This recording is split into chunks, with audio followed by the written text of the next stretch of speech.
না, অবৈধ শুনেন শুনেন, আপনারা এখানে তো বিদেশে আছেন, আপনারা এখানে বিদেশে আছেন, আপনি যেই দেশে আছেন, আপনি মানেন বা না মানেন, আমি মানি বা না মানি, এখানে তো আপনাকে এই দেশের আইনে চলতে হবে, বাস্তবতা বুঝতে হবে আপনাকে।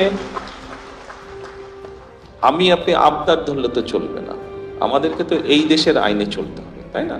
এখন প্রথমেই আমি যেই কথাটা বলেছি, আগামীকাল ওনাদের সাথে আমরা কথা বলবো, অসুবিধা আছে আমরা সেগুলো তাদেরকে আলাপ করব, তাদের সাথে আমরা তাদেরকে বোঝানোর চেষ্টা করব, কিন্তু তারা তো আর তার দেশের আইনের বাইরে যাবে না, তারা তাদের দেশের আইনের বাইরে যাবে না, তারা তাদের দেশের আইনের ভিতরে থাকবে।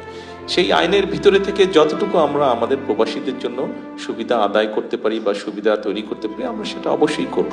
এটা তো নর্মাল ব্যাপার, আমাদের কাজের অংশ।